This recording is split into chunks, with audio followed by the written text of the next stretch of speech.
This is a photograph of the Citadel in Halifax, Nova Scotia.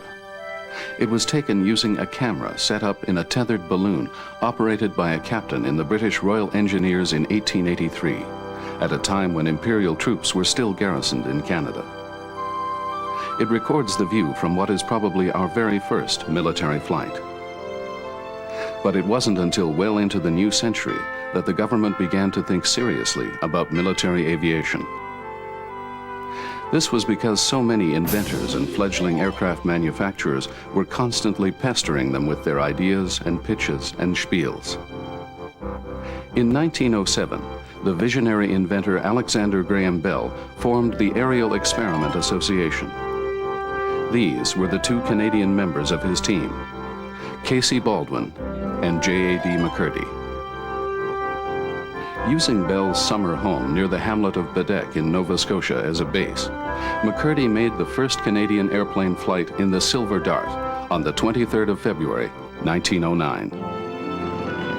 This may seem to be a small matter at present, but when flying machines have become common and aerial locomotion a well-organized and established mode of transit, the origin of the art in Canada will become a matter of great historical interest.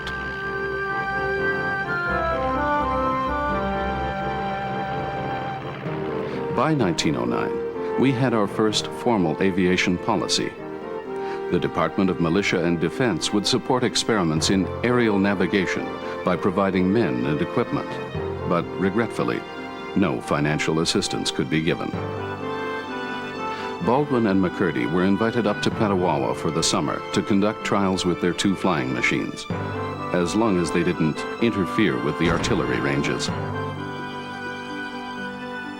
Militia headquarters approved the expenditure of $5 for materials to build a primitive shelter for the aircraft.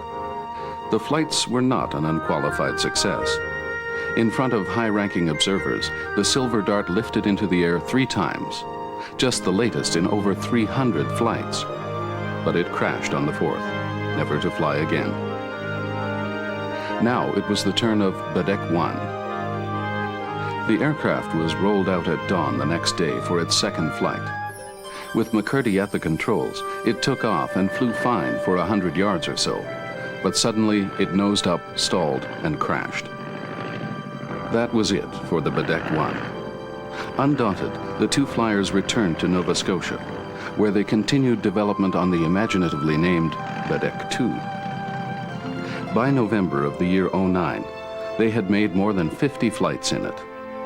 In March of the following year, when Brador Lake was still frozen, the militia department sent a Major G.S. Monsell to observe the goings-on and report on progress. In fact, McCurdy took Monsell as a passenger on 2 of them, and thus the Major became the first Canadian officer to fly in a heavier-than-air machine while on duty, the first of many. He subsequently tried to persuade the government to support the two flyers financially so that they could continue their experiments, but he was unsuccessful. In 1910, Baldwin and McCurdy closed down their operations for good. But Monsell was tenacious. By 1912, promoted lieutenant colonel, he wrote, "It is not particularly important what design of aeroplane is chosen as a first step, as all the present designs will be obsolete within a few years. But the point is to make a start." The chief of the General Staff, Major General G.J. Mackenzie, concurred. However, Mackenzie ran into a very large roadblock in the form of the eccentric Colonel Sam Hughes, by now, in 1912, the Minister of Militia and Defense. Hughes was not at all keen on aviation and quashed any thought of appropriating funds for either training or equipment in the next year's budget estimates. Airplanes are costly toys, only as yet in the experimental stage. They weren't air-minded, and you can't expect them to have been air-minded when people are still riding horses in the military. In fact, there was a remarkable degree of foresight, the Chief of General Staff at the time, in considering aircraft for reconnaissance purposes. And they gave it a fairly fair test at Petawawa, but the poor old Bedeck 1 and 2 didn't do very well on either of their trials. They all ended up crashing after 1 or 2 flights, and this was hardly a cost-effective means of carrying out military reconnaissance. Even during the war, they said what you really need to do is get in a horse on a high spot and have a look.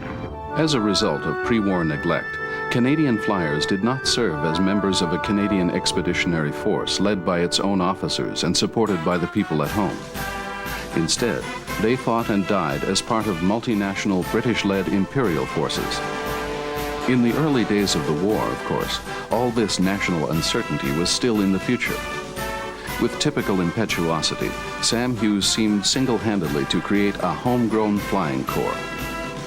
In early September 1914, the first contingent of the Canadian Expeditionary Force were marshalling at Valcartier, preparing to go overseas.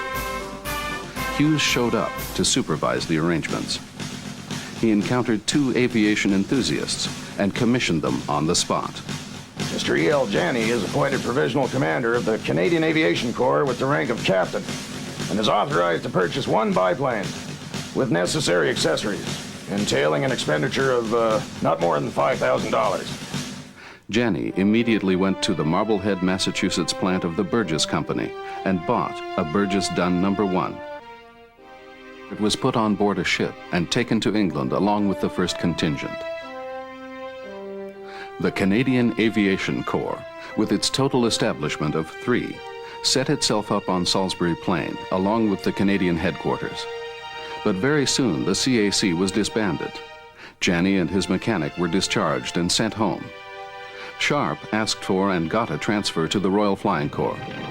He crashed and was killed on his first solo flight. It was heavily influenced by the mercurial nature of Sam Hughes, who was Minister of Militia at the time, and he listened to this young man by the name of Janney and his colleague Sharp, and decided we had to have an aviation corps.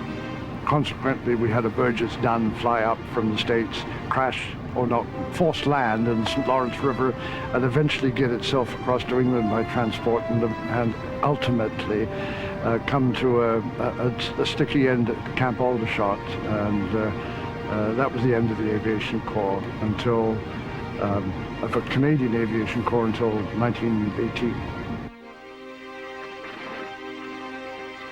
By early 1916, the development of aviation was so rapid and its growing importance to the war effort so obvious that an official policy based on refusing to have anything whatsoever to do with an air force could no longer be sustained.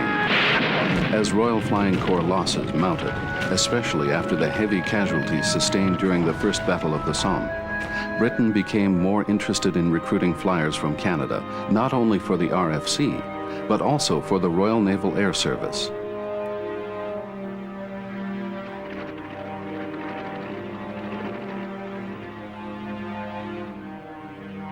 After a couple of false starts, a training scheme was set up in Canada. The privately run Curtis School in Toronto taught hundreds of Canadians to fly in aircraft such as JN-3 biplanes. But the main training impetus came just before Christmas 1916, when it was announced that a large British training organization was to be established in Canada. This would become the RFC Canada, later the RAF Canada scheme. There was potential here, both for recruiting airmen and for training. Canada had good conditions. It was far away from any enemy. It demonstrated how valuable Canada was to any, at that time, imperial military aviation effort. Canadians, under British instructors, were to be trained for the air war and the air age to come, not just in the hundreds, but in the thousands.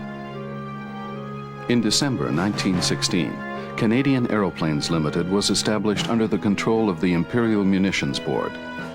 The idea was to buy aircraft manufactured in Canada rather than the States. The new company quickly began turning out JN-4s, a refined version of the Curtiss JN-3, a two-seater trainer better known as the Jenny. The job of setting up RFC Canada, or the Imperial Royal Flying Corps as it was styled in advertisements, fell to Lieutenant Colonel Cuthbert Hoare.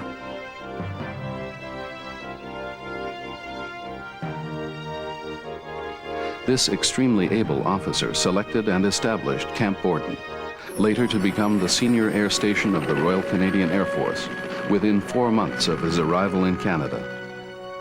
1,700 men worked day and night on the construction. Although work progressed very rapidly, everything was done well. Of the 15 hangars that were built, many of them are still in use. The Borden Aerodrome became the template for other RFC flying fields in Canada.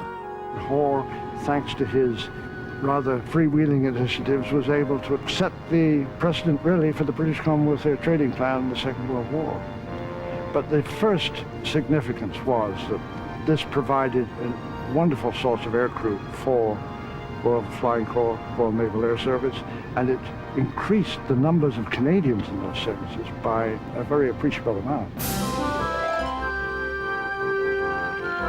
In these early days, it must be said that flying discipline was somewhat lax compared to modern times. Flying cadets were encouraged to show dash, after all. Perhaps not surprisingly, 129 cadets were killed in flying accidents during training with RFC Canada. That is, 1 for every 1,900 hours in the air. But that was still much better, almost 3 times better, than all of the other RFC training establishments in the British Empire.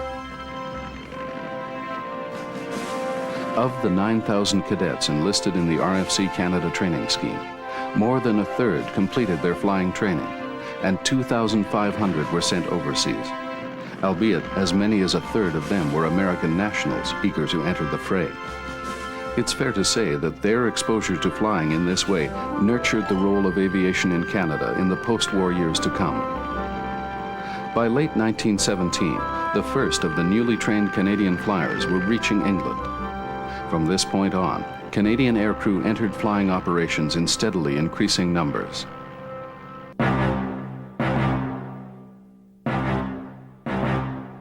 In the Royal Naval Air Service, Canadian aircrew served in all of the fighter squadrons at Dunkirk, their large continental base.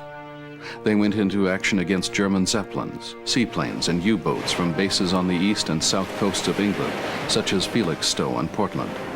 And they helped to pioneer long-range strategic bombing.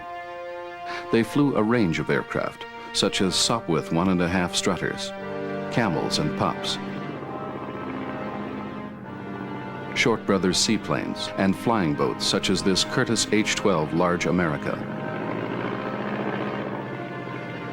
Of 500,000 tons of British shipping which sailed in the last 2 weeks of April, 400,000 tons were sunk by either mines or submarines, mostly within 200 miles of the coast. This was a level of loss which simply could not be sustained.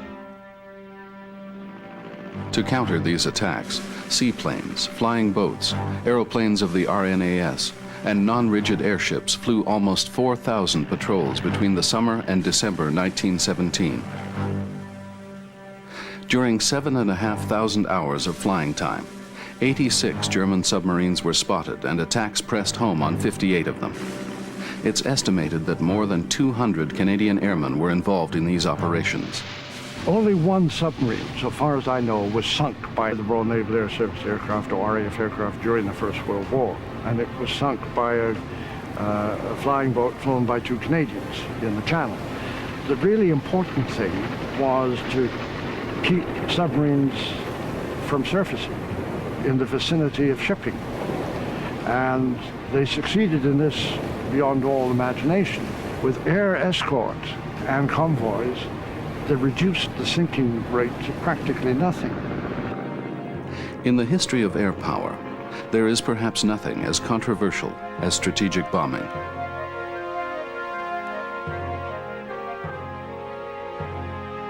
In the First World War, long-range bombing on targets of great strategic importance were thought to be things that would have a very strong impact on the outcome of operations and on the war. was almost inevitable that the High Command of the Air Force would push for strategic bombing. It was the RNAS that pioneered long-range bombing on the Imperial side. The Royal Navy, after all, viewed the strategic potential of this new weapon almost automatically, being well used to operational deployments all over the world. But this wouldn't last for long. The disbanding of the RNAS came as a result of political differences, inter-service rivalries, different philosophies about the way in which aircraft should be used and aircraft should be procured. And eventually it was, you could say, a victory of the War Office over the Admiralty. By no means everyone agreed, either on the new force or the new role. One of the strongest opponents to strategic bombing was Field Marshal Douglas Haig, the commander of the British armies in France.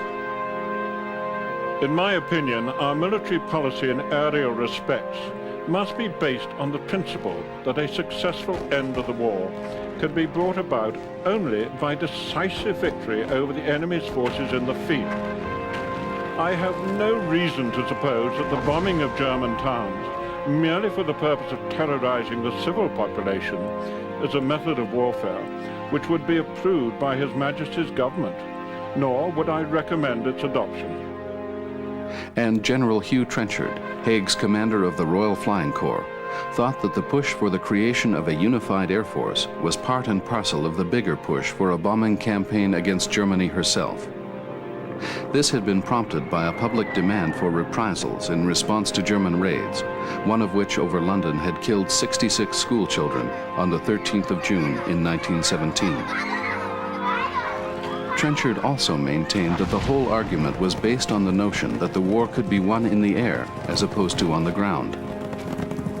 The mainly Canadian 3 wing of the RNAS, based at Luxeuil in northern France, was the first assigned to bombing operations deep into Germany.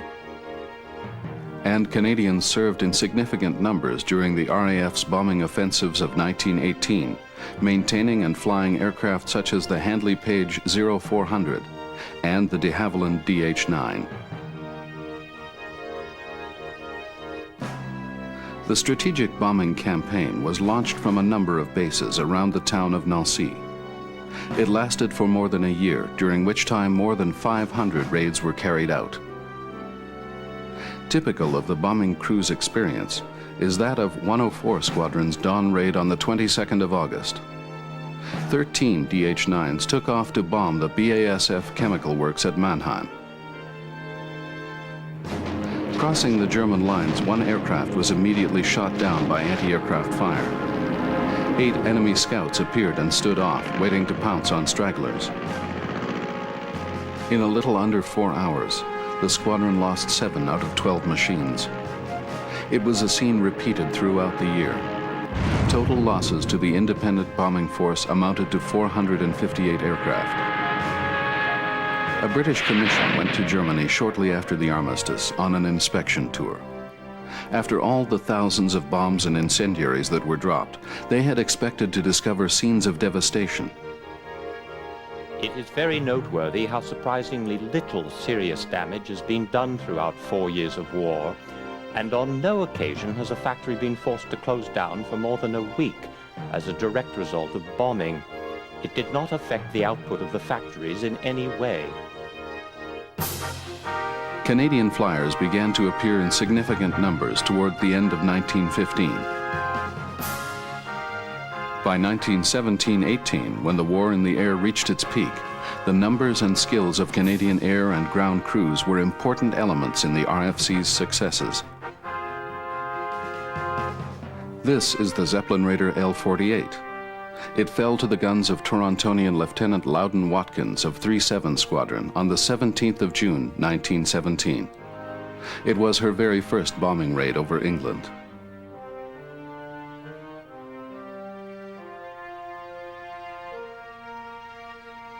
And this is L-70, the first of an enormous new type of Zeppelin. The huge airship was destroyed by Major Egbert Cadbury and Captain Robert Leckie on the night of the 5th of August, 1918.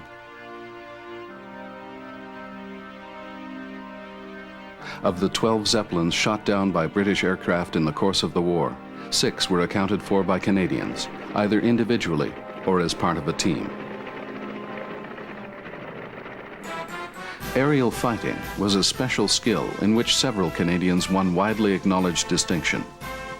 Men such as Bishop, Collishaw, Barker, and McLaren became household heroes in Canada and Britain. In fact, Billy Bishop from Owen Sound, Ontario, became the leading British ace of the war, being credited with 72 kills. And of course, he won Canada's first Victoria Cross in the air, which was also notable because it was awarded on the strength of his word alone, there being no witnesses to his dawn raid on the enemy airfield at Estormel. Major Ray Collishaw of Nanaimo, BC, led the famous Black Flight of Naval 10, the RNAS squadron, in his Sopwith triplane. He was credited with 60 victories. Manfred Freiherr von Richthofen, the Red Baron, was credited with 80 victories of his own. The Fokker triplanes of his so-called flying circus, Jagdgeschwader 1, were distinguished by their exuberant paint schemes and markings. Richthofen was flying a solid red plane when he was shot down and killed on the 21st of April 1918. Captain Roy Brown of Carleton Place near Ottawa was credited with this action. The third Air VC was won by Second Lieutenant A.A. McLeod of Stonewall, Manitoba. In March 1918, the Germans mounted a furious offensive that smashed through the Allied front. McLeod was aloft at the controls of his two-seater reconnaissance aircraft when he and his observer were jumped by 8 Fokker triplanes. Soon, his aircraft was on fire. It seems fantastic, but when the heat from the flames became too intense, McLeod climbed out on the wing and piloted the plane from there. Despite being wounded 5 times, he made a successful forced landing in no man's land. He was hit for the 6th time as he carried his even more badly wounded observer to safety. Aerial fighting was by no means confined to the Western Front. Led by Major Billy Barker, VC, 14 Canadian fighter pilots based beside the Piave River in Italy together accounted for some 130 enemy aircraft destroyed.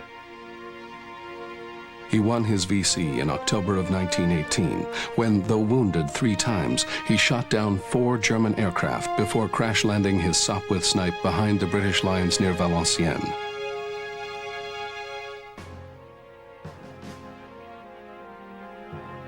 At its best, air operations in the First World War welded infantry, artillery, tanks, and aircraft into a close-knit combat team. Most aircraft were used in the very pedestrian kind of flying of reconnaissance, artillery spotting, and cooperation with ground troops. And by 1918, there were 2 very important roles for aircraft in the ground war. One was supporting ground troops in the trenches by actually low flying and strafing enemy formations. And the second thing was what they called counter anti-tank operations. You had aircraft destroying enemy anti-tank guns, which enabled our tanks to advance. Early in the last year of the war, Canada finally accepted Britain's invitation to organize a wing of their own within the RAF. It was intended to form 1 Canadian fighter squadron and 1 of bombers. What was wanted in Canada was the development of aviation for domestic purposes, and a Canadian Air Force was tied to the formation of a Canadian Air Board. And what they did form was a Canadian Air Force in Canada that replaced the Canadian Air Force overseas, using the gift of aircraft from the Royal Air Force, large numbers of aircraft from the Royal Air Force, and some of the aircraft from the Royal Canadian Naval Air Service, the HS-12 flying boats that the United States Navy gave to Canada after the war. And these resulted in the creation of an air force that was designed to support both civil and military purposes.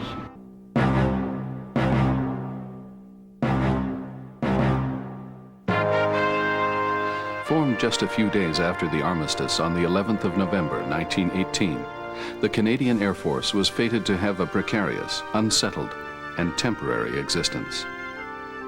The idea was to form the CAF around a corps of about 50 very experienced officers, many of them highly decorated, and a few hundred well-trained ground crew, and equipped at no cost with up to 100 former RAF aircraft given as a gift to Canada. The whole force was to be shipped back to Canada, lock, stock, and barrel. But this was not to be. The political mood at home had changed. No one in the government wanted to spend even modest amounts of money on an air force. The CAF was formally disbanded in February 1920. Many of the airmen stayed in England and took up commissions offered to them in the RAF. Others were demobilized and came back to Canada.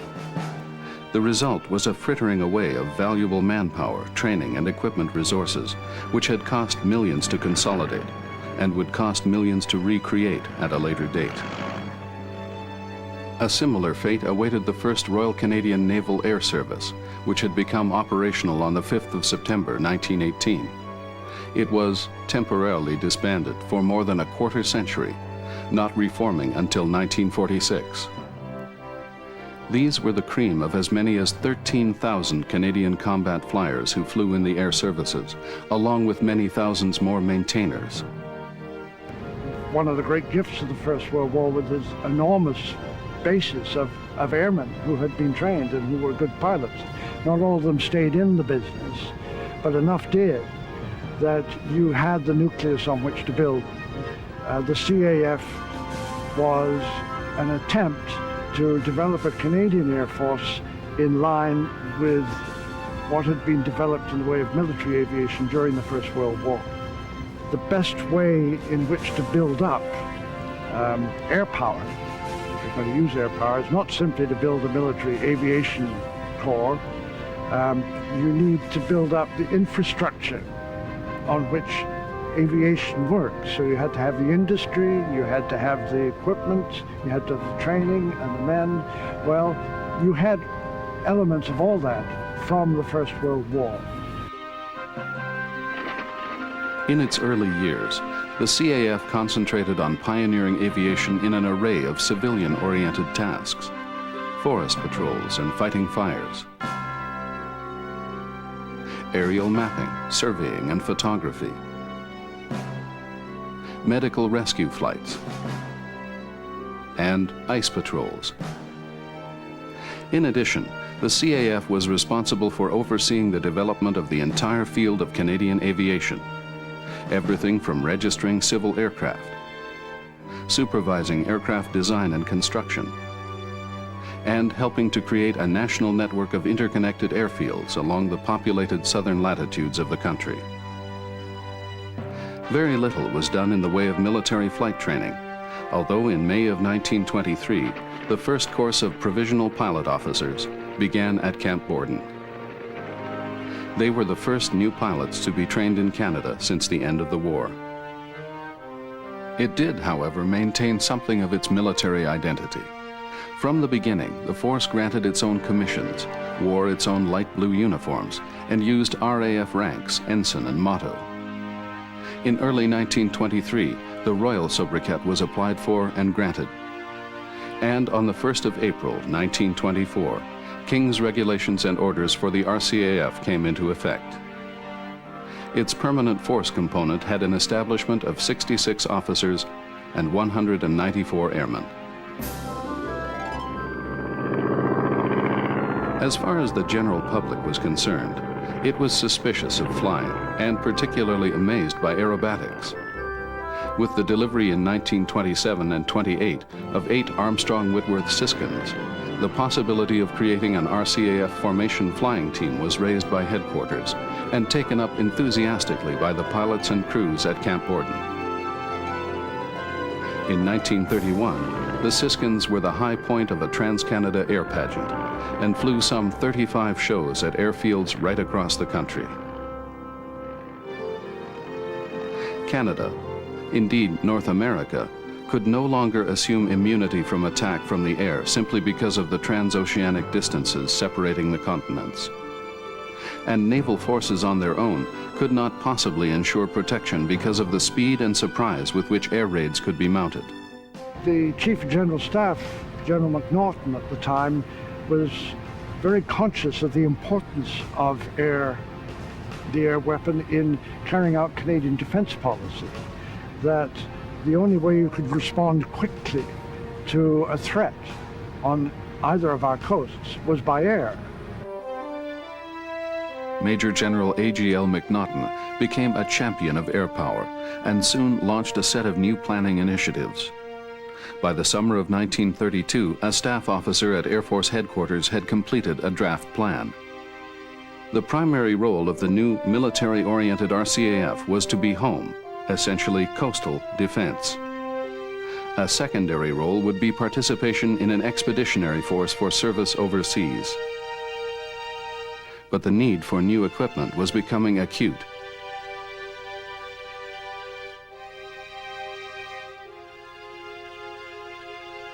Between 1930 and 1935, the RCAF wrote off 143 aircraft because of crashes or because their age made them unsafe to fly. In 1936, the Prime Minister, Mackenzie King, wrote, "As a Canadian citizen, I owe it to our country to protect it in a mad world, both on sea and in the air. But we owe it to ourselves and subsequent generations to lay foundations on which they will have to build." Later that year, the RCAF's share of the federal budget was tripled, although it was still woefully inadequate for anything more than basic equipment and some operational training. Nevertheless, by early in 1937, after a somewhat desultory debate in Parliament, the RCAF was formally given primary responsibility for the direct defense of the country. I had another talk with the German Chancellor, Herr Hitler. And here is the paper which bears his name upon it as well as mine.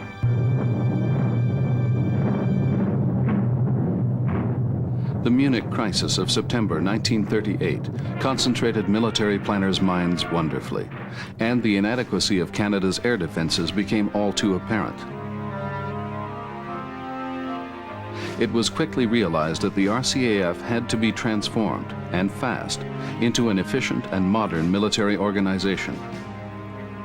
Available resources were hardly up to the task. The 150 officers and fewer than 1,000 airmen, with an additional 600 in the reserve, and 39 obsolete military aircraft, of which only 12 could carry effective bomb loads, would scarcely have presented a credible deterrent, even to the most faint-hearted enemy. It was, to put it bluntly, in a dreadful state. None of the RCAF's 11 permanent force squadrons, let alone its 12 auxiliary ones, were sufficiently manned, equipped, or free from civil aviation tasks to be able to concentrate on a training program for its wartime establishment. The immediate priority of the CAS, Air Commodore G.M. Croyle, was to equip his 9 permanent squadrons assigned to coastal defense at least with modern aircraft. The first 5 of an eventual 40 Supermarine Stranraer flying boats had been ordered from Canadian Vickers in 1936. This relatively modern aircraft was designed to fulfill the long-range coastal reconnaissance role. It carried a crew of 6 and had a range of about 1,000 miles. 2 of them were hurried into service with 5 Squadron in late 1938. Croyle ordered another 7 of those right away, along with 18 Westland Wapitis, 13 Blackburn Sharks, and a number of Bristol Bolingbrooks and Westland Lysanders. Canadian conditions required a twin-engine 2-seater with sufficient range and endurance to enable it to overfly vast undeveloped territory with some degree of safety, and later long-range maritime patrol aircraft. Nevertheless, in June of 1939, RCAF pilots showed up on the Vancouver docks and took delivery of 10 brand-new Hawker Hurricane monoplane fighters. Apart from the problem of purchasing modern aircraft in sufficient numbers, the Air Force had to think about establishing air stations, support services, and communications over vast distances and sometimes rugged terrain. Air Force General Order No. 2 in 1938 decentralized command and control and established Western Air Command at Vancouver, Eastern Air Command at Halifax, and Air Training Command at Toronto. When rearmament began, the government of the day recognized that it was necessary to build up our air strength, perhaps more than any other aspect of the rearmament process. The recognition was there that we would have to expand quickly. When in 1939 war was declared, we managed to get some aircraft from the United States anyway, before the United States neutrality laws prevented any further export of military material from the United States to Canada. In early September 1939, the world held its breath and waited for war. No. 1 Squadron's Hurricanes arrived in Halifax, and the ancient Wapitis of No. 3 staggered in. The only fully operational airbase on Canada's east coast was Dartmouth Seaplane Station, and the only really operational unit was No. 5 Squadron, with its handful of Stranraer flying boats. By the 4th of September, the whole Air Force, including auxiliary squadrons and reserves, was placed on active service. Total strength barely topped 4,000. We had 53 serviceable aircraft, most of them already obsolete or converted from civil use.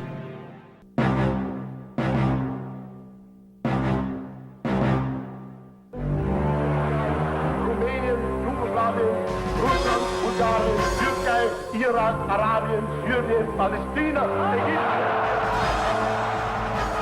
Within a few days of Canada's declaration of war on the German Reich, the chiefs of staff of the three armed services submitted to the Minister of National Defense recommendations for military operations in the event that a general conflict involving the United Kingdom broke out. The Navy and the Army chiefs urged direct support and reinforcement of British forces. But Air Vice Marshal Croyle, the chief of the Air Staff, was more concerned with the defense of Canada. He wanted to form 23 squadrons, 17 of which would remain in Canada. The other 6, he suggested, would support an expeditionary force. I don't think Croyle was against overseas involvement. In fact, you see his mind changing several times in the first few weeks of the war. And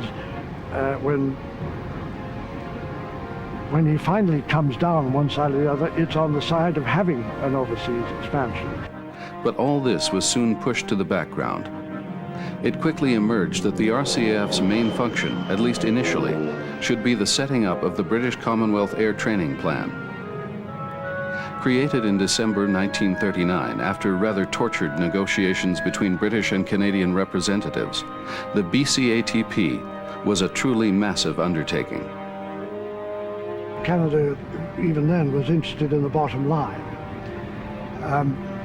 Once the plan had started, the problem was, could the Canadian Air Force, in its embryo state, run such a huge organization?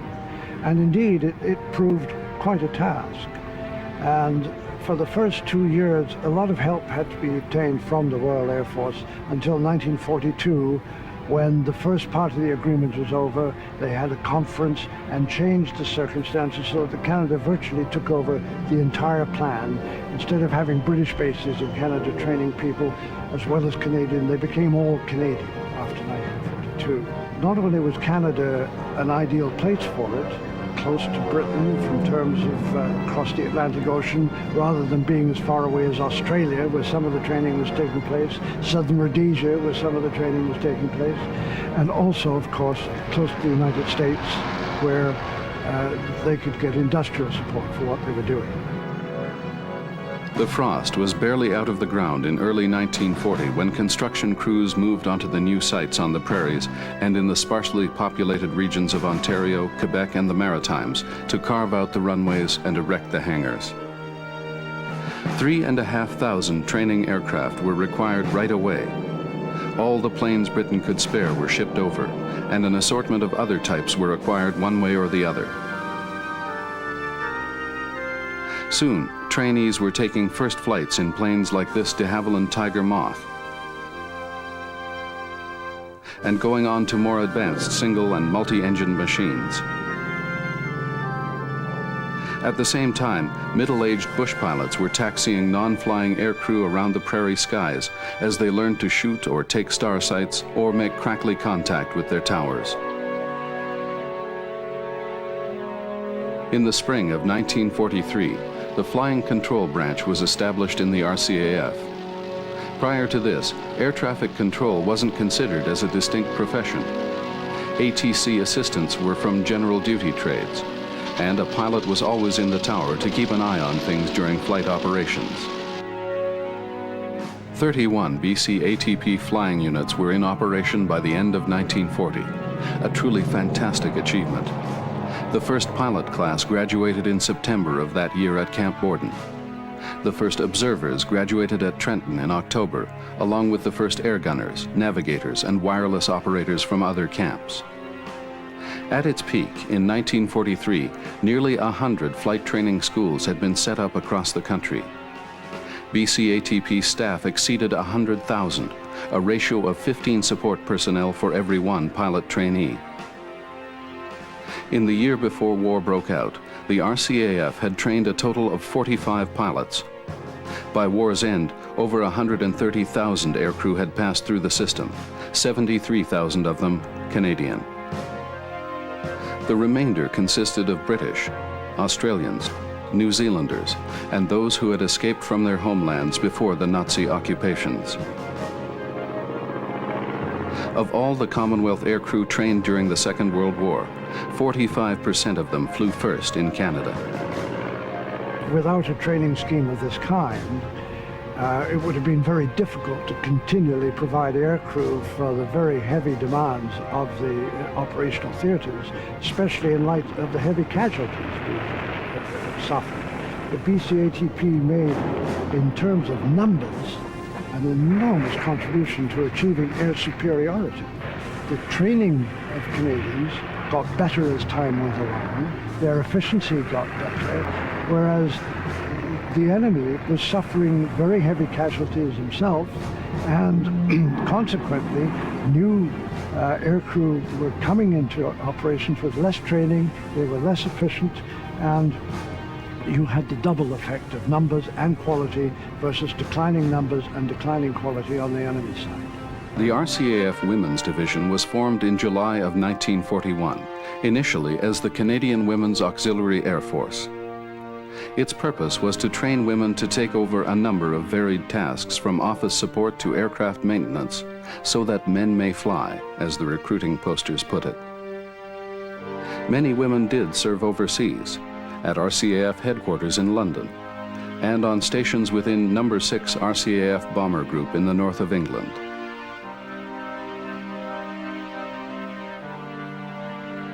The air defense of Canada should have been dealt with fairly easily. After all, the threat from the air was not significant. The main danger lay in surface radar and U-boat attacks on shipping off the East Coast.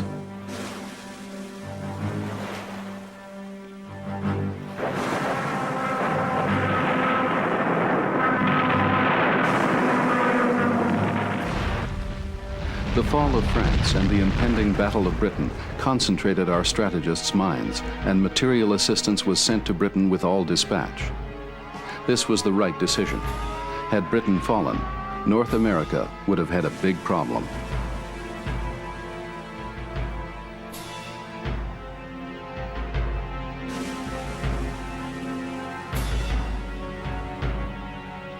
The main concern at the beginning of the war was that if we didn't have some kind of defense on the West Coast, the Americans would take it over for us. And there goes your sovereignty. So Mackenzie King in particular was very worried when President Roosevelt would say, well, we're good neighbors and we'll make sure nothing happens to you. Well, he wanted to make sure that the Americans wouldn't become too evident there. And there was that constant worry throughout the war of American domination, of Canadian presence. So when the threat becomes very clear after Pearl Harbor in 1941, the agreement with the United States allowed for the Americans taking over unified command in case of a direct threat, direct strategic threat. But only in that case. Otherwise, the Canadians would remain in command. Well, the Canadians successfully argued that there was no direct threat on the West Coast.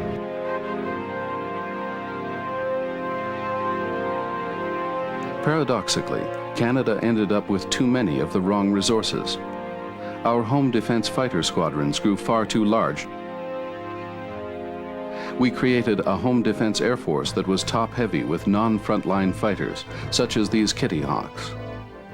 There was no useful operational work for these aircraft, even for part of the time.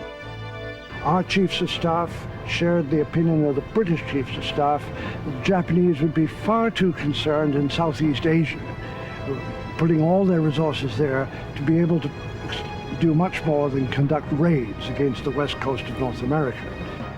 In 1941, the Battle of the Atlantic began in earnest, and the RCAF focused on patrolling the shipping lanes to Halifax and Newfoundland.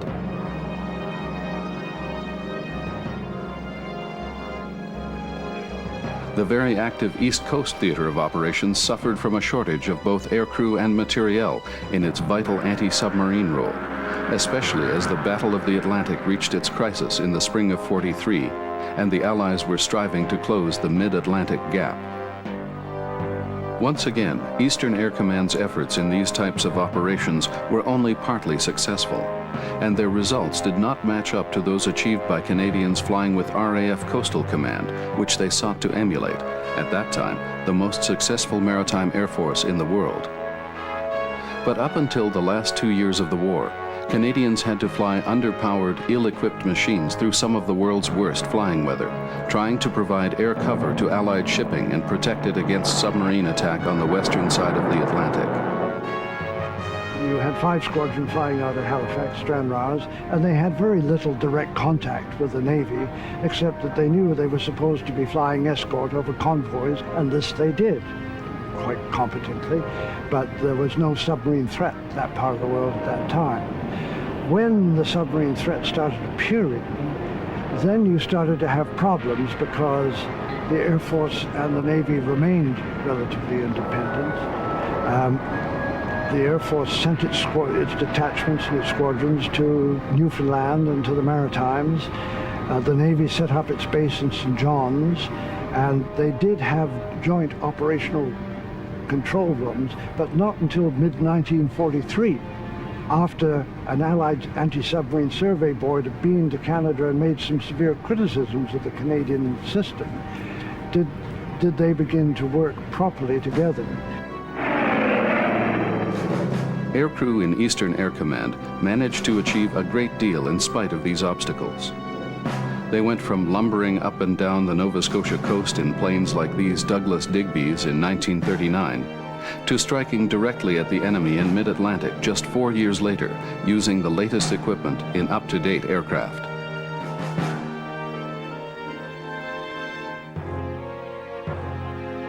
When the U-boats adopted submerged tactics after the fall of '43, they were once again able to avoid attack from the air.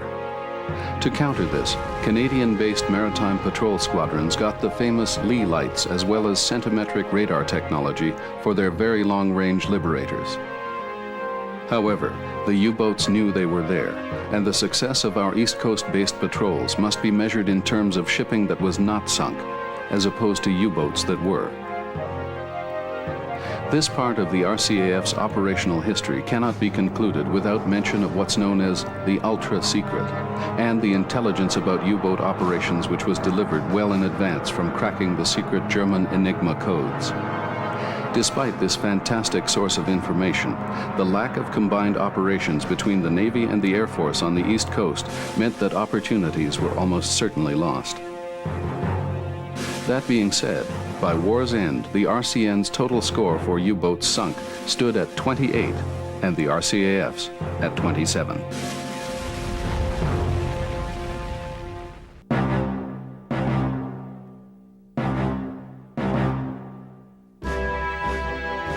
The Battle of Britain could only be fought by those who were actually trained, equipped, organized, and ready to fight there in the summer of 1940. These were Churchill's few. Damn few, he might have added. Britain had to make do with the resources she had in being.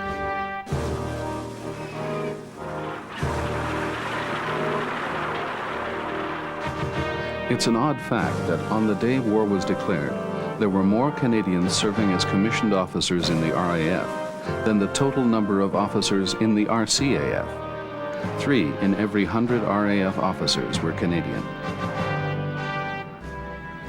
One RCAF fighter-equipped unit did make it over in time, though. Number 1 Squadron landed in England in June, just after the fall of France, and 3 weeks before Reichsmarschall Hermann Göring launched his air fleets against Great Britain. 2 years would pass before the authorities recognized the work of the ground crews who toiled from well before dawn until late at night, every night, to ensure that Number 1 Squadron's Hurricanes were serviceable, fueled, and armed.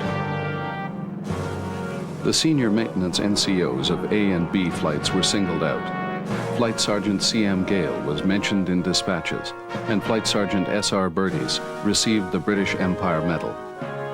They were the first of many maintainers to be so recognized for their vital work.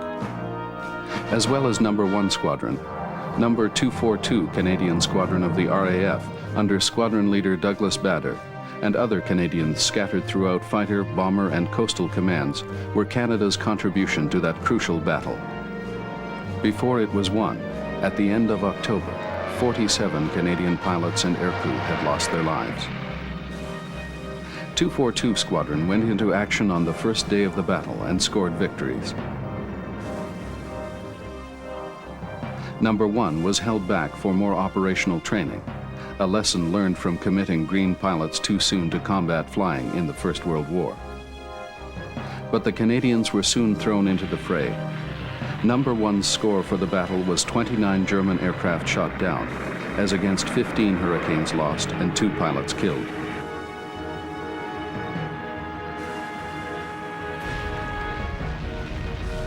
Some of the pilots who managed to bail out suffered horrible burns. Perhaps the most remarkable day for Number 1 Squadron was September the 27th. Between 9 in the morning and 4 in the afternoon, the squadron's 13 pilots sortied 3 times. They engaged 70 enemy aircraft and destroyed 7 against no losses to themselves. There were individual highlights too. Pilot Officer J.E.P. Larichelière of Montreal, for example, scored 6 confirmed victories in just 2 days. It was a desperate time for these remarkably young and enormously brave pilots. Number 2 Squadron, RCAF, arrived at the end of 1940 and became 402. Within months, the RCAF in Britain grew to 17 fully formed and operational squadrons. But all was not well. By the end of 1941, the Canadians were credited with just 22 confirmed kills for all 5 fighter squadrons. 401 and 402 had been re-equipped with Mark IIB Hurricanes. 403 got the spectacular new Mark V-B Spitfires. But 18 months of cross-channel sorties had been less than productive.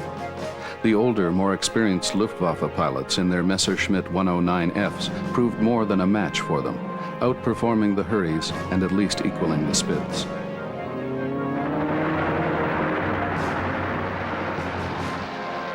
To make matters worse, late in 1941, the new and lethal Focke-Wulf 190 made its debut. It was superior at that time to any Allied fighter. As one pilot pointed out, the Spit could outturn a 190, but one couldn't keep turning all afternoon. RAF and RCAF losses became embarrassingly and unsustainably high. 6 Canadian fighter squadrons were in action by 1942. One of them suffered perhaps the worst day of the war for any Canadian fighter squadron on the 2nd of June that year. 403 Squadron sortied out on a sweep of France, part of a formation of several RAF units. They were bounced by a swarm of German fighters. 7 of the 11 Spitfires were shot down. In July, both 401 and 402 were re-equipped with Mark IX Spitfires. At last, the Canadians had a machine that could stand and fight it out with the dreaded Focke-Wulfs. Unfortunately, their first major operation was in support of the Dieppe raid on the 19th of August.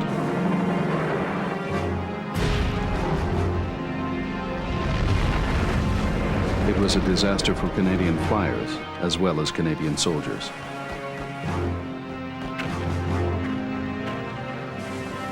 More than 100 Allied aircraft were destroyed that day, the heaviest air losses of any day of the war.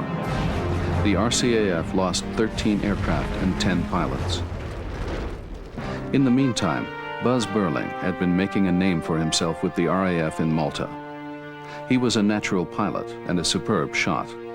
With 32 confirmed kills by the end of the war, he was Canada's top-scoring ace. It showed that Canadian pilots were up to scratch. One of the problems with the use of fighter aircraft, though, was that throughout 1941-42, they were used on offensive sweeps over occupied France and the Low Countries. And these offensive sweeps didn't achieve very much. In my view, they were a mistaken policy at the time, and they resulted in my view, unnecessary casualties to some of our better pilots. Where our pilots really shone was in night interception, and our night interception squadrons, as early as 1942, I think were among the best. In April 1943, the man who became the RAF's top-scoring flyer with 38 enemy aircraft to his credit, Wing Commander Johnny Johnson, took over the Canadian wing and led it to a string of spectacular successes. That month, 11 Wing racked up 17 kills for only 3 losses. May and June were equally successful. By the end of 1943, RCAF fighter squadrons were able to claim a total of 135 victories. In the meantime, 4 night fighter and intruder squadrons had been formed as early as 1941, flying Douglas Bostons and Havocs and de Havilland Mosquitoes. Sweeping out across the North Sea and over occupied Europe, they conducted bombing, strike, and night fighter missions.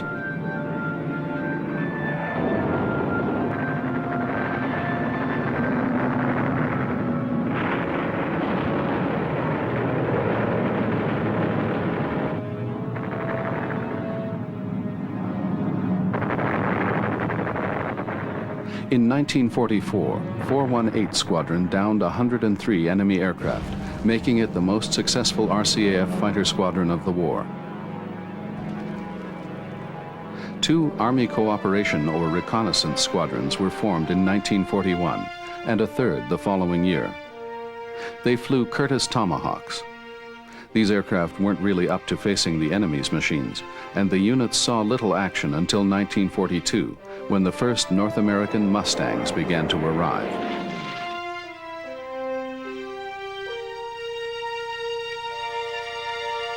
In the spring of '44, prior to D-Day, 3 new fighter squadrons were formed around the best, most experienced of the Canadian pilots. After the invasion and all through the summer, losses were light and successes many.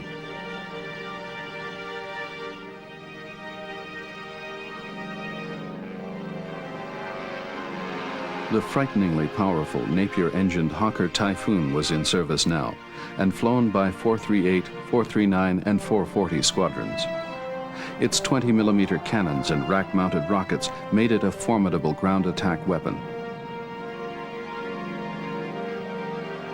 And it was used widely in this role, especially in 2-ship Rangers and rhubarbs.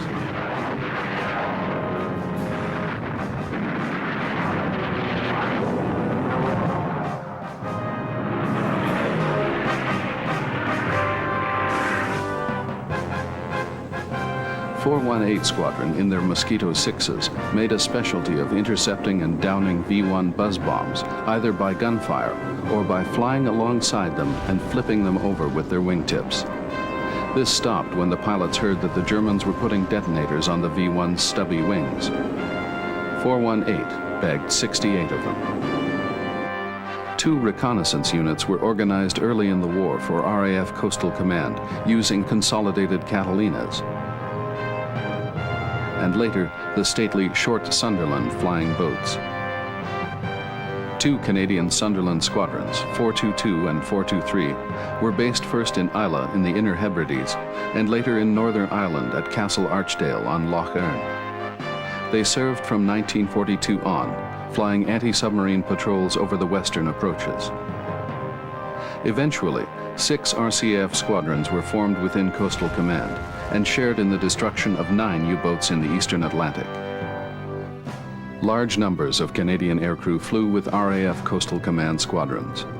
RCAF 162 Squadron operated from Iceland under RAF control. In a 3-month period, it sank 5 U-boats, one of them through the gallantry of Flight Lieutenant D.E. Hornell, who was awarded a posthumous V.C. for the action.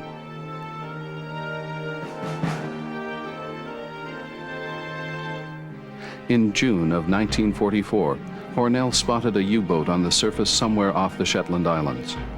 He depth-charged the submarine and sank it, but not before its anti-aircraft gun had scored crippling hits on his Canadian-built Consolidated Canso flying boat. Hornell managed to land the flying boat in heavy seas. After abandoning the aircraft, he organized his crew to take turns in their only remaining dinghy. By the time they were rescued, Hornell was exhausted and blind. He died not long after being picked up. Canadians also served in the air in Far Eastern theaters. Among many heroes, one stands out in particular.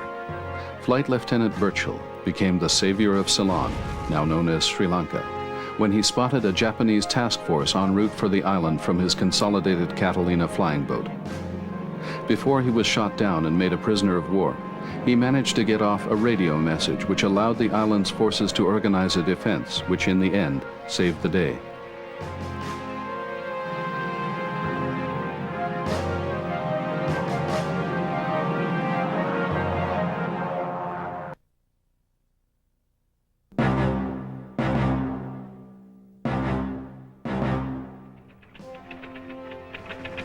Maximum effort tonight, 434, Germany.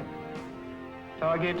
The first RCAF bomber squadron, 405 Squadron, was formed in April 1941. It carried the first RCAF attack into Germany by striking at the marshalling yards at Schwerte near Dortmund. Just 3 twin-engine bombers dropped a total of 11,000 pounds of high explosives and incendiaries, about 5,000 kilos, puny in comparison to payloads dropped later in the war. By the end of the year, 4 Canadian bomber squadrons were based in England, spread among 3 different bomber groups of RAF Bomber Command.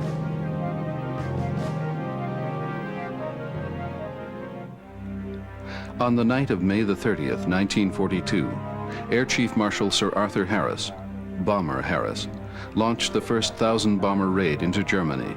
The Nazis entered this war under the rather childish delusion that they were going to bomb everybody else and nobody was going to bomb them. 68 of them were Canadian. The target was Cologne.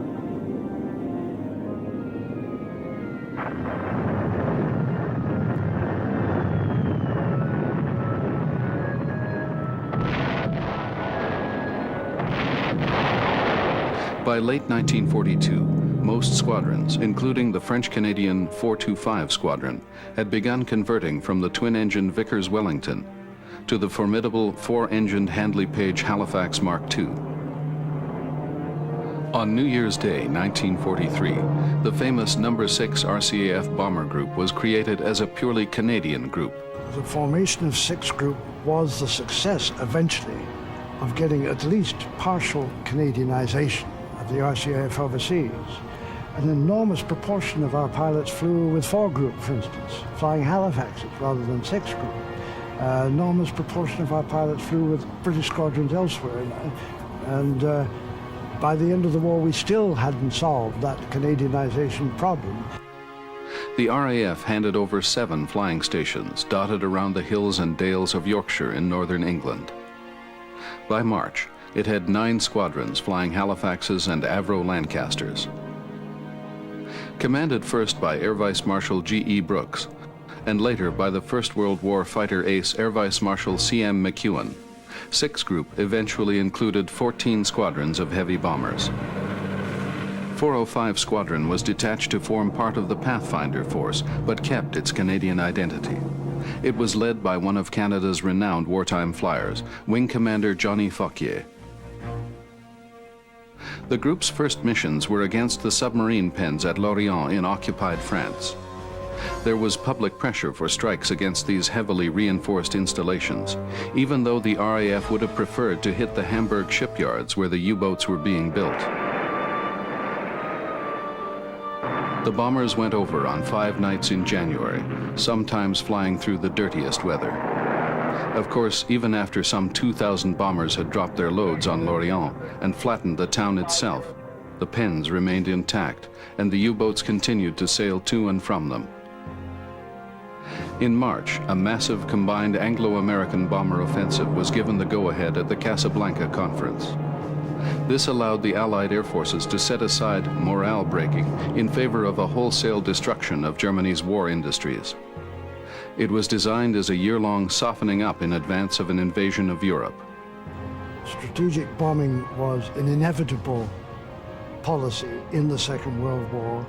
Long-range bombing on targets of great strategic importance were thought to be things that would have a very strong impact on the outcome of operations on the war. But Bomber Harris had been working between the wars on the use of bombing aircraft in the Middle East in colonial operations, and he was convinced of the value of strategic bombing as a doctrine. Trenches between the wars had been pushing the idea of strategic bombing as the role of the Air Force, as the means of winning a war. This was a war-winning device. So it was almost inevitable that the High Command of the Air Force would push for strategic bombing. And Churchill grabbed onto it as a means of carrying the offensive to the enemy when there was no other means of doing so. Whether strategic bombing was the correct policy is another question altogether.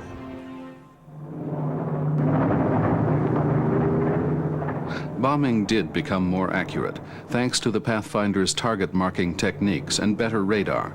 In effect, these advances allowed all-weather flying and blind bombing.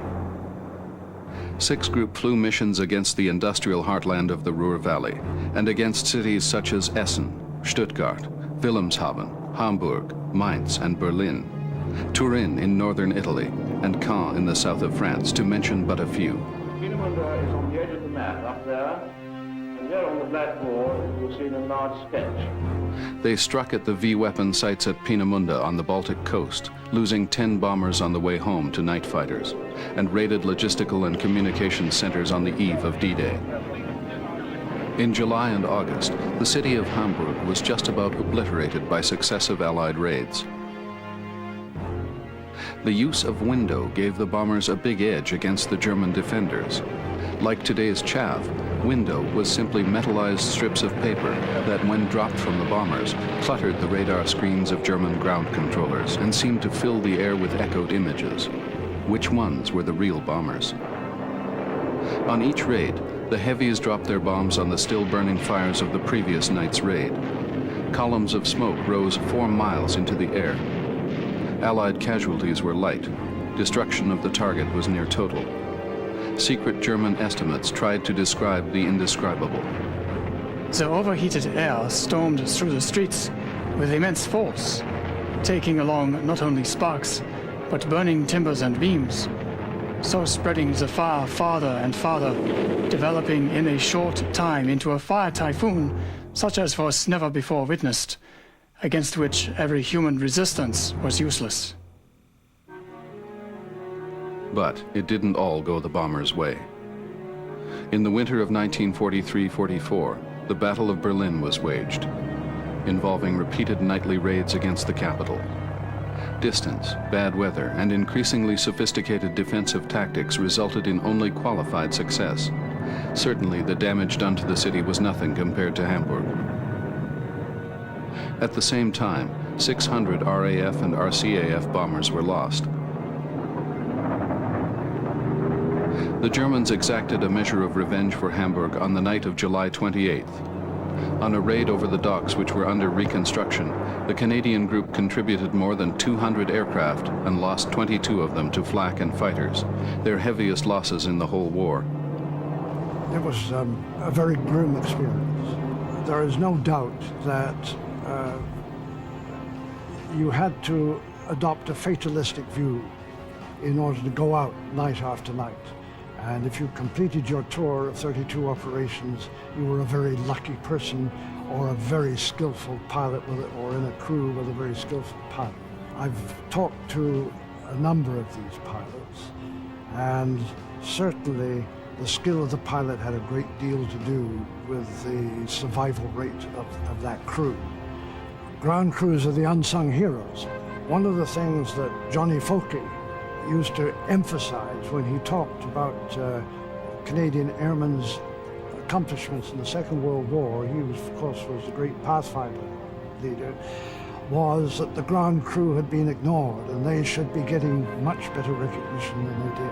There's a very close relationship between ground crew and air crew, and that relationship was very important to the success of the air crew. You know that the air crew couldn't possibly have operated without a very effective and competent ground crew. 6th Group was the single strongest element in Bomber Command, which itself was the most powerful force in the history of military aviation. In August 1944, a brilliant Canadian pilot, Squadron Leader Ian Bazalgette, DFC, was part of a Pathfinder force for a big daylight raid against the V-1 flying bomb launch site at Trossy-Saint-Maxime. After the master bomber and the deputy took direct hits, Bazalgette assumed command and flew his Lancaster towards the target. His plane was hit repeatedly by the murderous flak that came up. Both starboard engines and part of the fuselage were soon on fire, and several crew members wounded. Bazalgette ignored the flak and pressed home his attack, but the bomber was badly damaged. He gave the order to bail out. 2 of the crew were too badly injured to jump. With the Lanc still at 1,000 feet, Bazalgette could have jumped and saved himself, but he chose to stay with the plane and attempt a crash landing. But on his final approach, the village of Senant suddenly appeared directly in his path. Villagers could only watch as the burning Lancaster plunged towards them. At the last possible second, Bazalgette pulled the bomber up and away from their homes and put the plane down in a textbook wheels-up landing in a nearby field. But the aircraft exploded. His remains were taken from the wreckage by the villagers and hidden from the occupying German forces. He was buried later in the village graveyard. His mother received his VC from the King at Buckingham Palace that following December. The biggest RCAF raid of the war took place on the 6th of October, 1944, when German resistance in the air had been much reduced. Nearly 300 bombers raided Dortmund in daylight, with the loss of only 2 aircraft. In fact, 6th Group suffered the smallest percentage of losses of any Allied bomber group in the war, while flying the highest number of sorties. Fierce fighting continued through the Allied breakout at Caen, the closing of the Falaise Gap and the destruction of the German 7th Army, the pursuit through the Scheldt, the battle at Arnhem, and the liberation of Holland, and the perfectly timed but failed German counteroffensive in the Ardennes forest in December. It was during these missions that the bombers resumed their original role of ground support, really a form of aerial artillery. In the month of the invasion, pilot officer Andrew Charles Minarski earned his Victoria Cross. Again, it was a posthumous award. The air gunner stayed in a burning Lancaster after the rest of the crew had bailed out, trying desperately to save a trapped comrade. Eventually, Mynarski bailed out too, but he left it too late. His flight suit was already ablaze. French civilians watched him descend on fire. He died quite soon after reaching the ground. Almost unbelievably, the trapped rear gunner survived the crash of the Lancaster. It was he who told of Mynarski's bravery.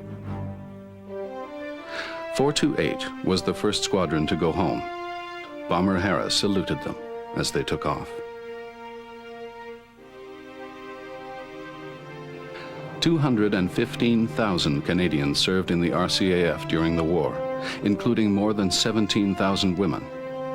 95,000 went overseas to Britain and Europe, Iceland and Ceylon, and all sorts of places in between.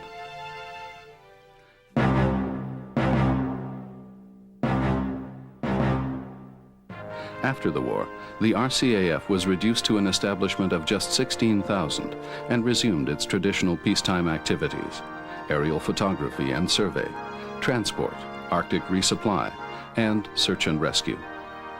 But it was also a period of firsts for the Air Force, as wartime developments were tested and put into service.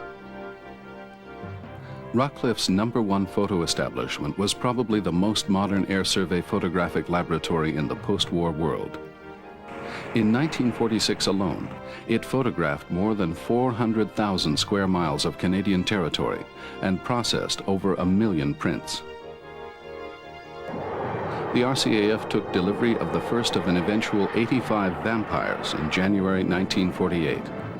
They entered service at the Central Flying School at Trenton, and the nimble little fighters were an instant hit with their pilots. Soon, a recruiting drive would boost enrollment. Existing air bases would be upgraded and new ones built. Jet aircraft would be designed and built in Canada. All this in response to increasing nervousness about the new Soviet threat. Canada joined the North Atlantic Treaty Organization in 1949, committed to the joint effort to counter the forces of the Soviet Union. At the Winter Experimental Establishment, extremely valuable tests on cold weather operations were carried out for both the RCAF and the RAF. Indeed, this became another area of expertise, perhaps not surprisingly given the Canadian climate. Two main locations were used: Watson Lake, which was cold, and Churchill, which was just as cold, but it was windy too. The first rotary wing aircraft went into service with the RCAF in 1947, initially with Sikorsky H-5s, and later with Bell H-13s. The Mid-Canada Line project, part of the Air Defense of North America, was the RCAF's first major helicopter operation. In 1954, 102 radar sites were strung across the north from BC to the Labrador coast. Building the system was a fantastic achievement. Several types of helicopters were used to transport material and equipment, all from 108 Communications Flight, the only all-chopper unit in the RCAF at the time. Conditions were tough. Search and rescue was also put on a more organized footing. The country was divided up into 5 SAR regions, and 34 aircraft were earmarked for primary rescue. Norsemen, Dakotas, Cansos, Lancasters, and helicopters formed a network right across the country and up into the Arctic. The system also included rescue specialists trained in survival. Para-rescue training was organized for RCAF medical personnel in 1951. It was the start of a system that would save tens of thousands of Canadians' lives.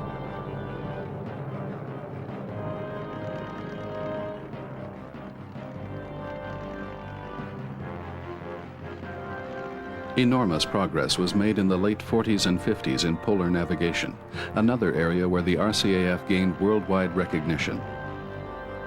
Canadian navigators flew in United States Air Force B-29s from Edmonton and Alaskan bases, developing navigating procedures, testing radars, and completing invaluable mapping and charting projects over the high Arctic. But in the meantime, Canadian air and ground crews were again involved with the real thing in the Far East. In June 1950, the forces of Communist North Korea attacked South Korea, and Canada joined United Nations combined forces against this unprovoked aggression. Our main contribution was to the Korean airlift, which continued until the middle of 1954.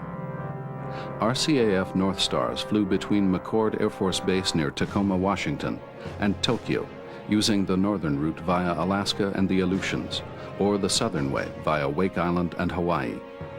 22 Canadian fighter pilots flew operationally in Korea on exchange with the USAF. Between them, they accounted for 9 MiG-15s confirmed, 2 probables, and 10 damaged. Flying Officer Ernie Glover was the RCAF's top gun. He was credited with 3 confirmed kills and received the first Distinguished Flying Cross awarded since the end of the Second World War. Squadron leader A.R. Mackenzie was shot down and taken prisoner just before Christmas in 1952. He was set free by Chinese authorities in Hong Kong almost exactly 2 years later.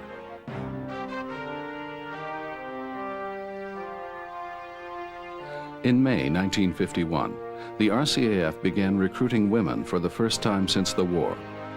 But this time, women could serve in the Air Force itself, not in a separate women's division.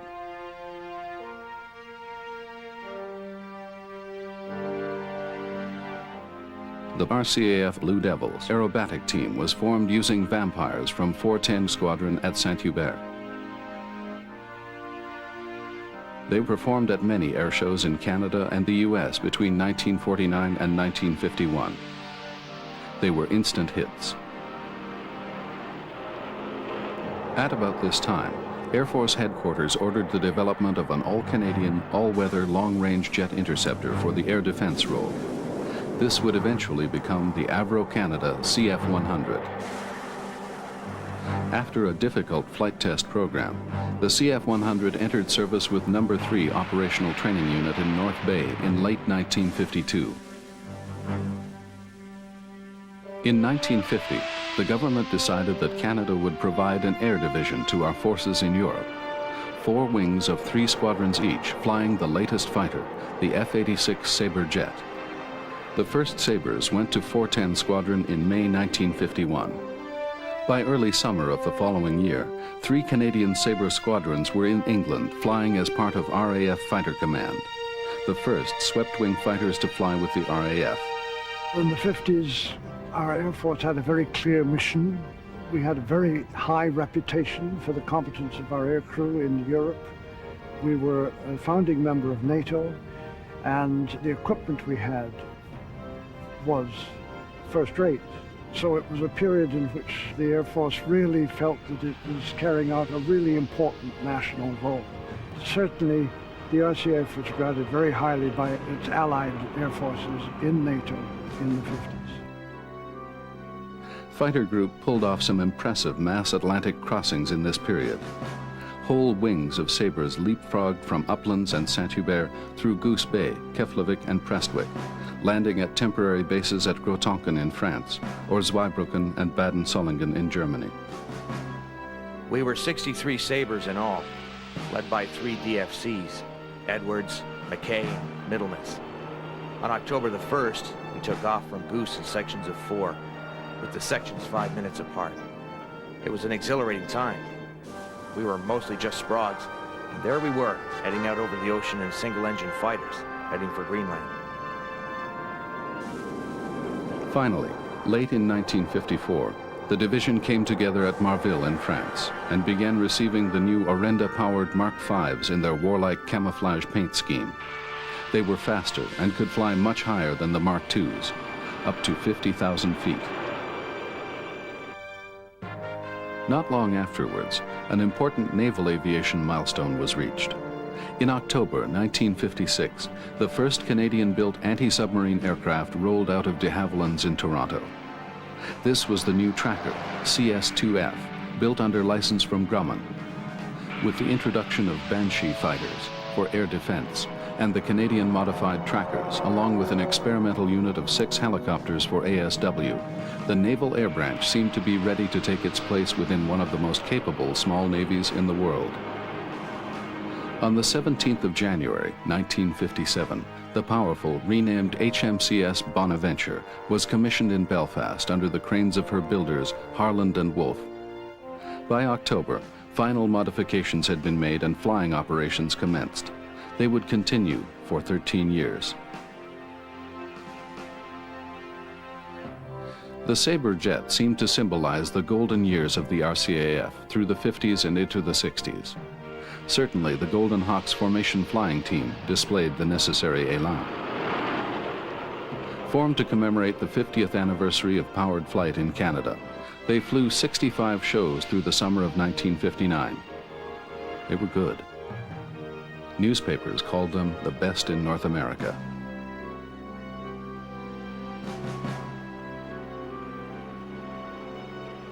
Whenever our Sabres were in the air, incursion flights into NATO territory were recalled or postponed.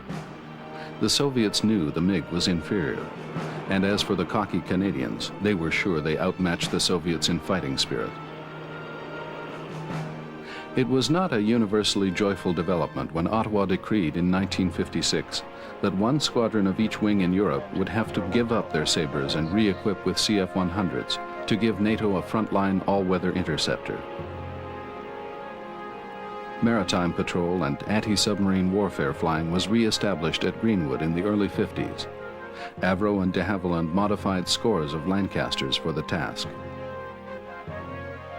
The RCAF took delivery of 25 Lockheed Neptunes in 1955. This was a well-proven aircraft, bought as a stopgap between the Lancasters and the Argus, which was still on the drawing board. 405 Squadron re-equipped with the superb Argus in May 1958. This much-altered Bristol Britannia airframe was converted by Canadair into a preeminent ASW maritime patrol aircraft. It was refined further into the elegant and stately CC-106 Yukon long-range transport, which started to replace the aging North Star in 1959. NORAD, North American Air Defense Command, came into being in 1958.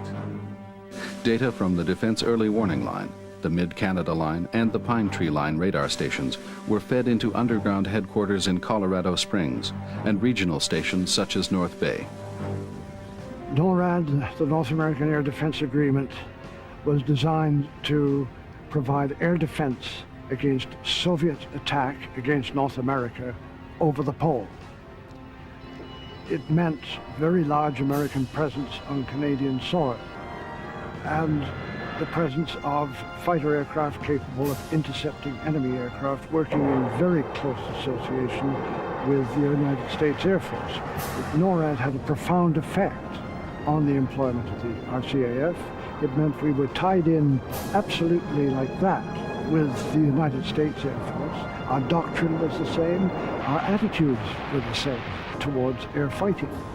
And it meant that we developed a very competent, more than competent, ability to carry out air interceptions. This was what a fighter pilot dreams of.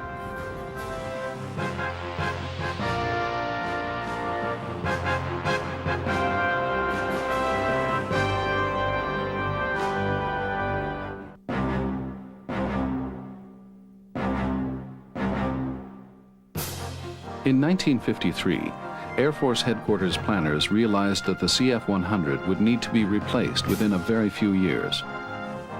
A dialogue ensued with Avro in Toronto, and in a short time, some refined performance specifications for an all-weather interceptor were released. They outlined a vision of a dramatically beautiful and aerodynamic swept-wing supersonic fighter that would outfly anything in the world. It took Avro under 2 years to go from first drawings to rollout of the prototype. March 1958. Test pilot Jan Zurakowski runs up the powerful Pratt & Whitney J-75s and takes aircraft number 25201 into the air. 9 months of test flights ensued. It became obvious very quickly that this was a very impressive aircraft.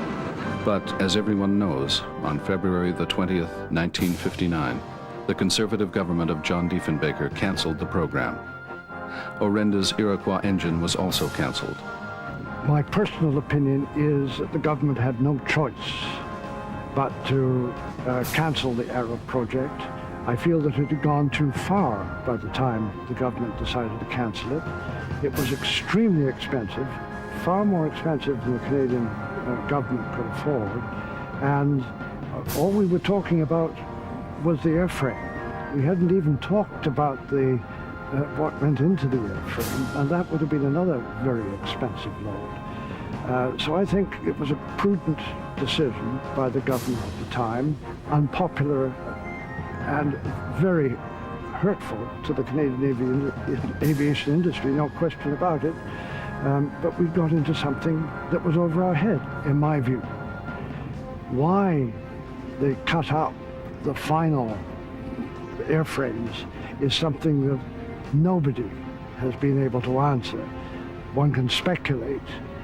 My own personal speculation is that the Prime Minister wanted no sign of this remaining to perhaps tempt future people to rejuvenate the project. 2 years after the Aero was cancelled and the existing prototype airframes scrapped, the government ordered 56 American surplus F-101Bs, later supplemented by 10 101Fs. This was the Voodoo tandem two-seat all-weather interceptor.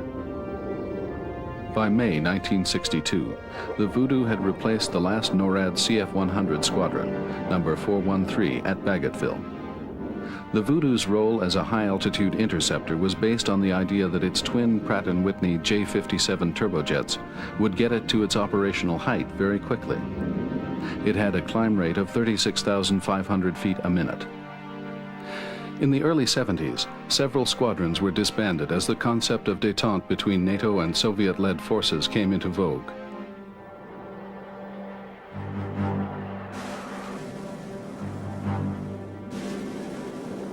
USAF operation of the two-seat Voodoo in first-line service terminated in 1971. Canadian first-line use of the type ended in 1985, another possible example of the outstanding work of Canadian maintainers. By the early 60s, a replacement was needed for the Sabres in the strike interceptor role. Canada would buy 239 Lockheed CF-104G starfighters.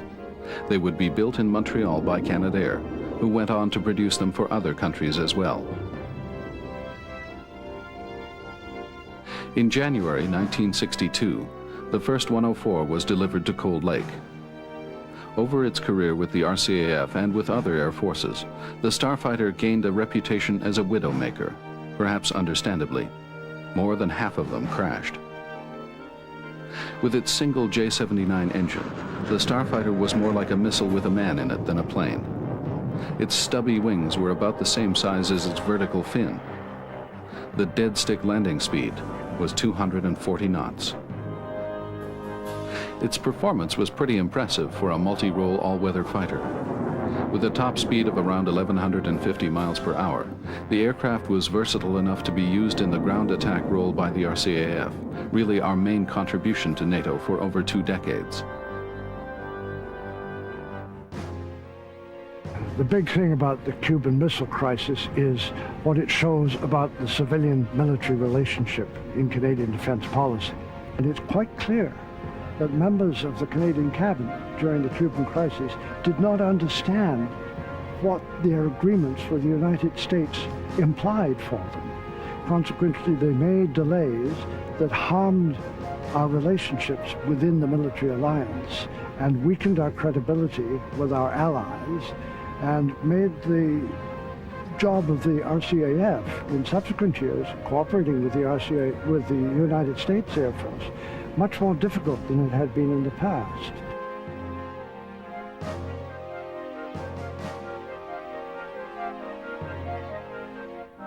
A series of further political developments at this time cued the beginning of the end of our European role, a role which would from this point steadily diminish. Then came unification. It was introduced by Prime Minister Pearson's defense minister, Paul Hellyer. The unification of the armed forces took place not long after the Cuban crisis and after the great problems of civil-military relations that were revealed under the Diefenbaker government.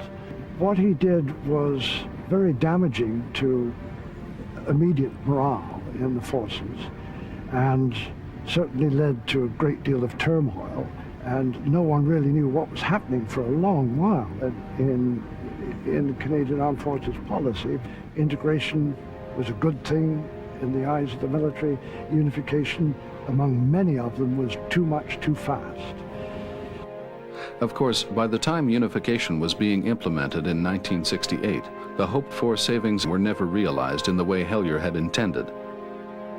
My feeling is that 12 years into it, things had settled down, and the biggest problem in the forces was not organization, but again, money for equipment so that we could meet our commitments. And this has been the problem ever since.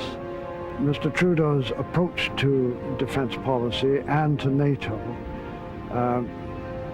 was very closely allied to his view of Canadian national aims and objectives, and he was not enthusiastic about any military activity at all.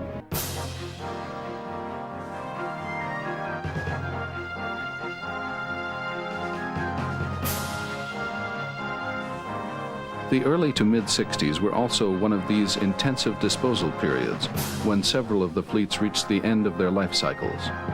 Consolidated Cansos, Albatrosses, Flying Boxcars, Otters, Neptunes, Harvards, North Stars, our two de Havilland Comets, and Lancasters, all gone.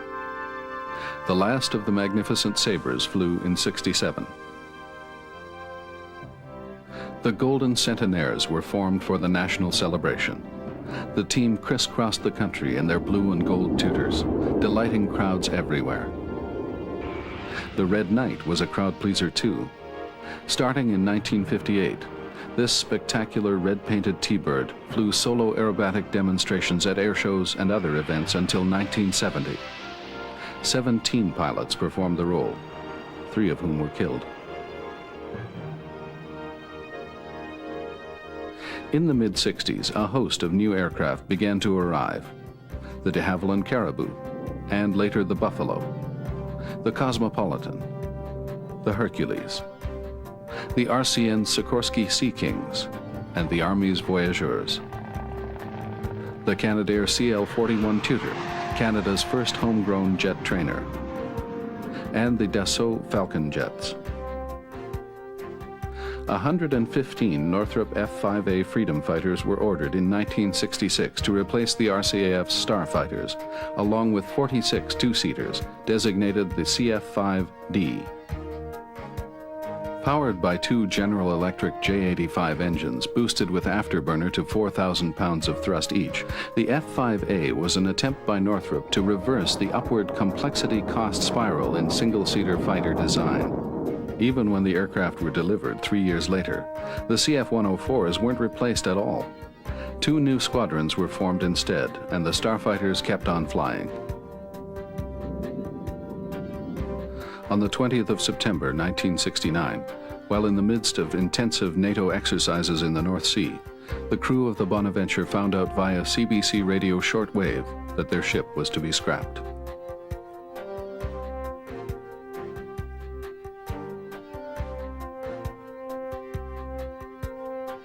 Some important helicopter and transport aircraft purchases were made, however.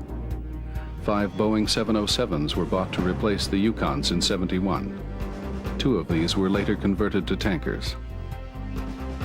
The last of the Sikorsky H-34s were retired in '71 from Cold Lake, and 50 Bell CH-135s were ordered to replace them. The twin Huey and its power plant would turn out to be a major success story for the Canadian Forces and for its manufacturers. At about the same time, 74 Bell Kiowas were ordered. These light helicopters would be used for tasks like air observation, forward air control, and transport. Heavy helicopters arrived in 1974 with the Boeing Vertol CH-47 Chinook. More than twice as big as the Labrador, the Chinook had been battle-proven in Vietnam. Peacekeeping UN operations continued. Based near Port Said on the Suez Canal, 116 Air Transport Unit flew about 150 hours a month in the challenging desert conditions. The re-establishment of a dedicated air command in 1975 would be the first of a series of steps that would emphasize a mission-capable force with a renewed sense of purpose.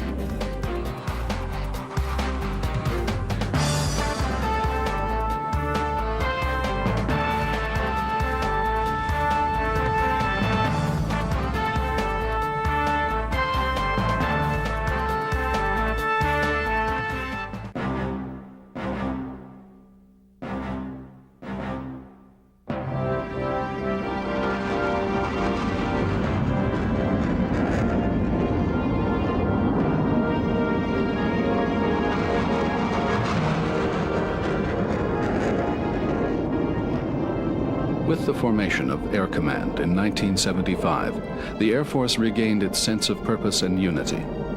All military air services would come under a single entity again, as an Air Force, in fact. It had a total of 897 aircraft of all types in its inventory, everything from Musketeers to Boeing 707s and Sea Kings. More than 300,000 hours were flown by Canadian Forces aircraft that year. In 1975, the CF-5s were committed to the protection of NATO's northwestern flank, Norway. To help achieve this, a third squadron, 419, was formed. A very useful development was the in-flight refueling system developed by Beech Aircraft. A CC-137 fitted with the probe and drogue system gave the notoriously short-legged fighter a fast transatlantic capability.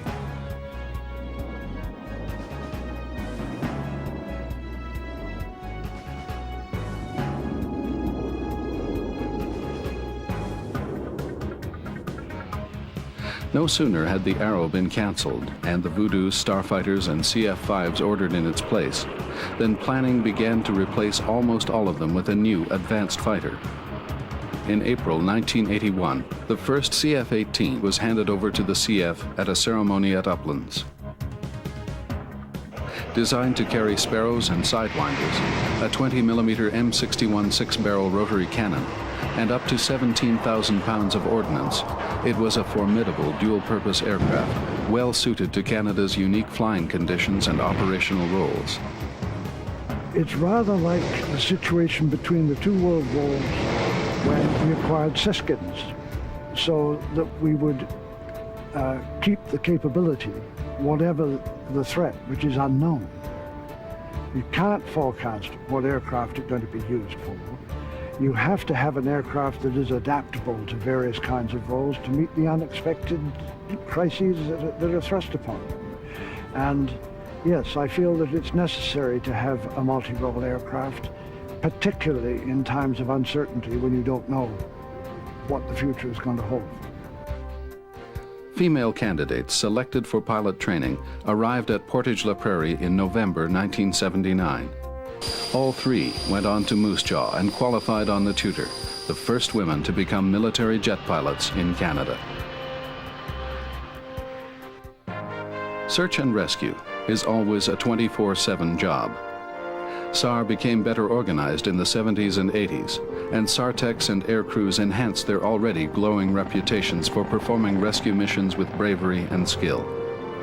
Through the years, transport squadrons such as 436 and 437, based at Trenton, have performed innumerable humanitarian relief missions and resupplied Canadian and UN operations in various inhospitable parts of the world. The first of 18 brand new CP-140 Auroras, Canadianized versions of the Lockheed P-3 Orion maritime patrol aircraft, arrived at Greenwood, and 405 and 407 squadrons began to convert over from the Argus. It was the latest in a long line of post-war MPAs, starting with the ubiquitous Lancasters. 26 Arguses were consigned to the scrapyard, though several were saved for the museums. each aircraft having flown more than 15,000 hours, including the prototype. The CF-100 finally reached the end of its service life in 1981.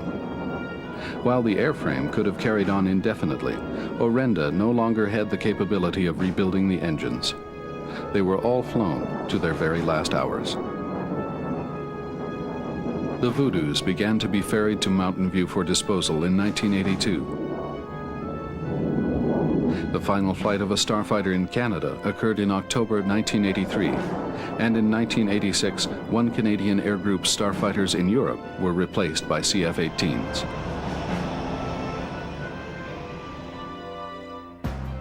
It was a Thursday, the 2nd day of August 1990. The Iraqi forces of Saddam Hussein marched into Kuwait, the tiny but oil-rich Gulf state on Iraq's southern border. The Navy was called upon first. The task group's mission was clear: assist in deterring further Iraqi aggression by helping to impose economic sanctions. It arrived at Bahrain on September the 27th.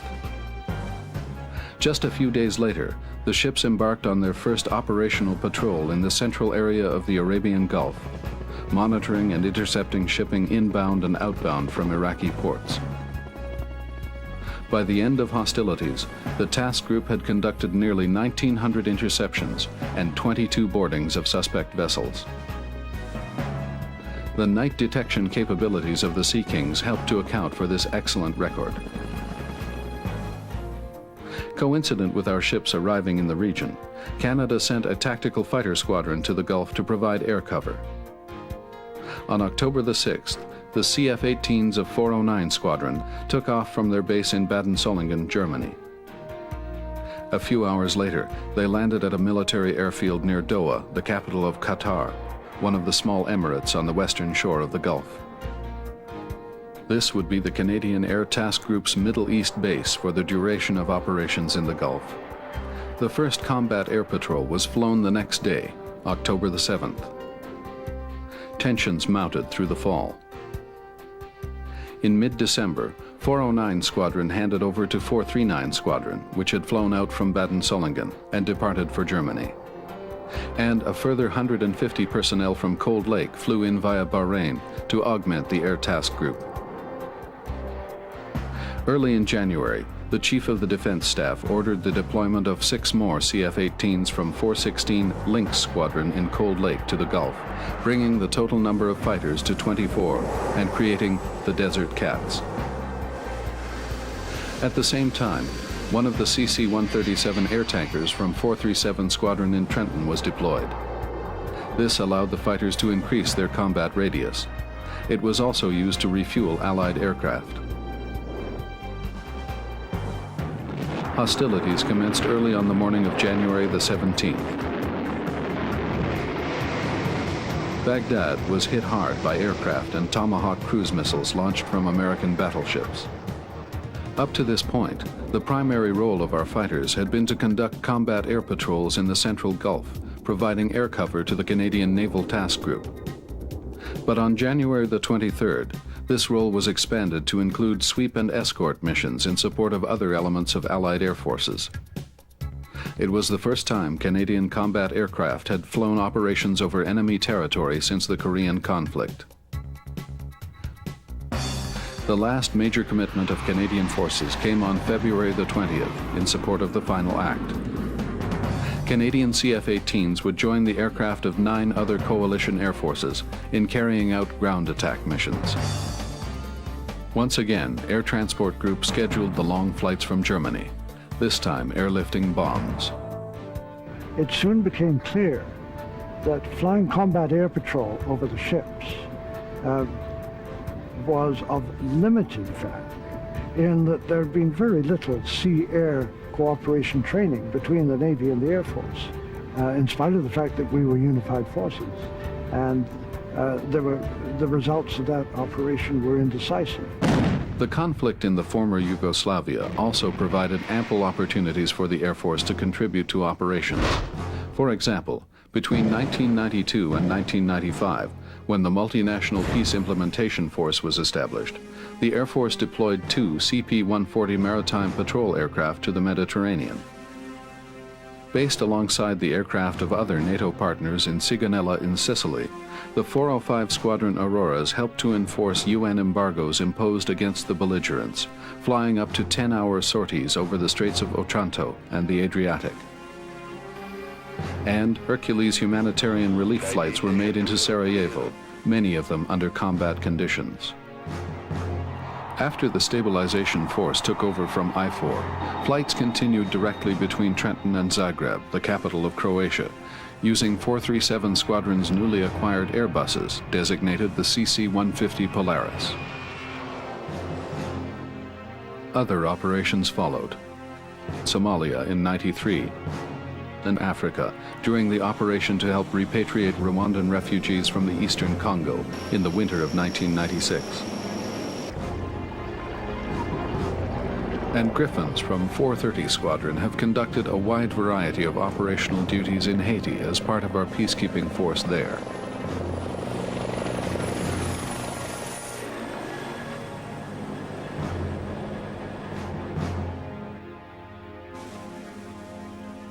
Closer to home, practically every type of aircraft in the Air Force came to the aid of Winnipeggers and Manitobans during the Great Red River Flood in the spring of 1997.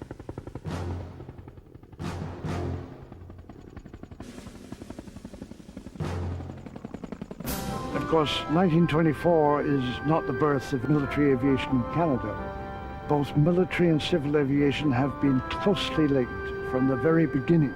The foundations of air power in the country are not simply a military aviation force, but the entire infrastructure of aviation, the industry, the personnel, the aircraft, the techniques and so forth. There is something called air-mindedness, and that was built up in Canada, even between the wars and the depths of the Depression, so that we have attained a remarkable level of understanding of the use of the air in Canada. Our geography encourages it. As a result of our geography and of our geostrategic position in the world, we have a very strong influence in international civil aviation, which is closely linked to our role in military aviation. So I think that what the Air Force has to look upon as it reaches its 75th anniversary and looks forward to the next 75 years is that close relationship and the fact that they must keep in touch with the entire infrastructure of aviation in the country.